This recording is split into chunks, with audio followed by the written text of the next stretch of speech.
Hello చంద్ర గారు, నమస్తే అండి. నమస్తే అండి. నమస్తే సార్. నమస్కారం అండి. సార్, మా బాబుది రీసెంట్ గా ఇంటర్ అయిపోయింది సార్. డిగ్రీ చేయాలంటే వాడికి ఏం ఇంట్రెస్ట్ లేదు. అందుకని యానిమేషన్ కోర్స్ ఏదైనా చేస్తాను అని అంటున్నాడు. కాకపోతే అదే మీరు అన్నారు కదా ఇంతకు ముందు, డ్రాయింగ్ మీరు ఇంట్రెస్ట్ ఉంటే బాగుంటుంది అని. ఎట్లా సార్, ఎన్ని మంత్స్ కోర్స్ ఉంటుంది? డ్రాయింగ్ మాత్రమే కాదమ్మా, మీకు చిన్న ఉదాహరణ ఇస్తాను నేను. యానిమేషన్ అనేది ఒక బొమ్మ ఒక దగ్గర నుంచి ఇంకో దగ్గరికి జరగాలంటే ఫస్ట్ దాన్ని స్క్రిప్ట్ రాసేవారు ఉంటారమ్మా, ఆ బొమ్మ ఎలా ఎందుకు జరుగుతుందని చెప్పనేది. రెండోది దాన్ని స్కెచ్ చేస్తారు. ఫస్ట్ ఒక బొమ్మ పెన్సిల్ తో గీసి పేపర్ మీద గీస్తారు.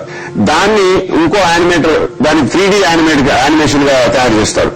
ఆ బొమ్మ చుట్టూ తిరిగినా అది బాగుండేటట్టు. దాని తర్వాత ఇంకోరు దాని మీద తోలు వీళ్ళు అదంతా ఇంటికలు అది చేసే వాళ్ళు ఉంటారు.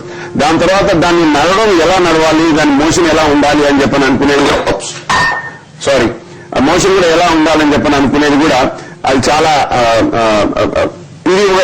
ఇది టెక్నాలజీ అమ్మా. ఇది ఒక సైన్స్, ఒక టెక్నాలజీ. చాలా మంది అవగాహన లేదు మన భారతదేశంలో.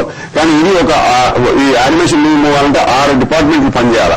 అలా అందులో బొమ్మలు గీయాల్సిన అవసరం లేదన్నమాట. కానీ ఆ టాలెంట్, ఆ మూవ్ చేసే టాలెంట్ ఉందా, రిగ్గింగ్ అంటారు దాన్ని, అది యానిమేషన్ అంటారు.